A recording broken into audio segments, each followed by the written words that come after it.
Hey guys, welcome back to another video. So in this video, we're going to be talking about looking outside of your norm for inspiration. And what do I mean by this? I mean that if you're looking, excuse me, this is just an example. You can do whatever you want, of course. But an example would be like if you're used to looking at animals and insects and birds and all the rest of that stuff, right? Maybe looking into mechanics, looking into machines and how they work. And I'm not saying you got to watch a 20-hour documentary on the stuff. Excuse me. I'm just saying look at maybe learn some stuff about maybe how machines work or maybe how a particular machine works to maybe get some inspiration. Maybe looking at if you're used to drawing mechanics, right? Maybe looking at maybe plant life or insects that look like plants. And how they work. Another example would be looking into culinary arts for artists, right, or sculptors, or whatever you do, whatever your creative is, because I feel like creating food in itself is its own art form. And looking how people plate dishes for inspiration, the colors, the combinations, the stuff that they use, and looking at that and how that can maybe help with inspiration, looking outside of your norm.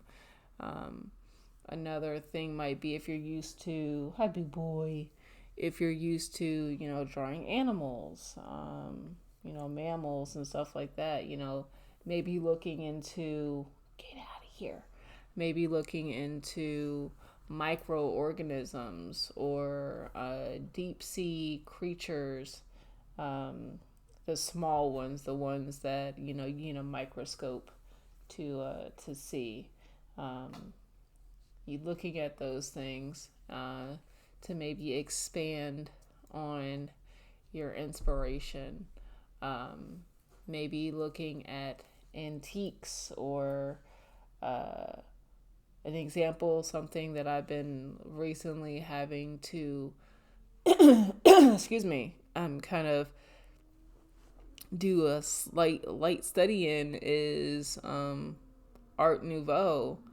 I think it's how you pronounce it, Art Nouveau, to work out a design that I'm doing for something. So that's something that I've never really I've seen it, but I'm just kind of like, oh, okay, like that's cool. But really, like, as I've had to really kind of look into it more, understanding the amount of stuff that goes into it and the planning and the understanding that flow is so important, and taking for granted of how these people have made something look so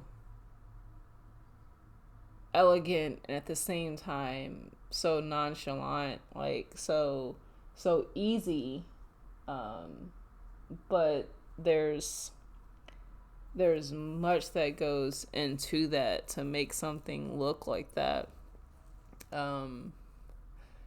Maybe doing research on hi big boy, doing research on, come on, he's gonna come up here, space and galaxies and other planets and how those planets look and the colors and things like that. Trying to think what else. Maybe looking into, if you've never looked into different insects, looking into insects or different flowers.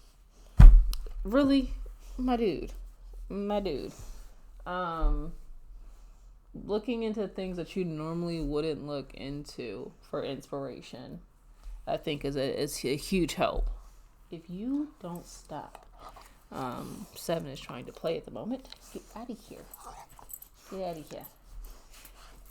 I think that is a huge benefit to, or it can be a huge benefit to your art. Sorry, he's found his bone, his chew bone here. I think that sometimes as artists, we get into a comfort zone, or we get comfortable in certain topics and we kind of stay there and don't branch out or explore new things because we kind of got comfortable where we're at, or we only kind of stay where our interests are versus expanding out from that.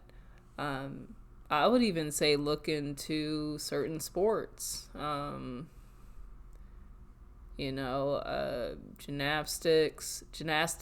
Gymnastics, Jesus. Ice skating, trying to think of other sports here. Archery, things like that, I think also are, and not just those three things, but just sports in general. If you never watch sports, or if you've never been have an interest in sports, you might find something that might help with inspiration.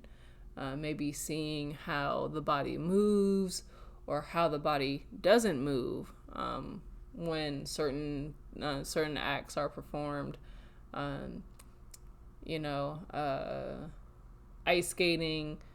It's been a while since I've watched it, but a lot of those moves, the body, how the body bends or twists, how certain aspects of the body are very rigid while some are relaxed. Same with gymnastics and other sports. Those things, snowboarding, surfing, all of that stuff. I feel like there's stuff that you can, if you're looking for, maybe there's inspiration there. Surfing, how, the surfer will need to adjust according to the waves, right? It's not like a skate park where this is the height of the ramp and it's consistent no matter the time of day or the day of the year. That if it's a 6 foot ramp, it's a 6 foot ramp. Versus surfing, they're having to adapt to the waves that are currently out there for the day. So sometimes you'll have bigger waves, sometimes you'll have smaller waves. Excuse me. And they have to adapt to that. So I think really exploring outside of your comfort zone will help you push your art to new limits. So that's what I've got for right now. I hope this video has been beneficial. I hope you guys are finding these topics useful. And if there's anything you guys would like me to talk about that I haven't previously covered, go ahead, and if it is something that I can speak on anyway, go ahead and drop a comment, and I will try to do that. I think going forward, there might be a few times where I might do like reads of stories, like short stories that I'm creating, maybe, I don't know, or do like talk about like movies that I've watched and kind of do a review of that. I'm not quite sure yet. But I thank you guys for listening, and I will talk to you guys in another video. Peace out.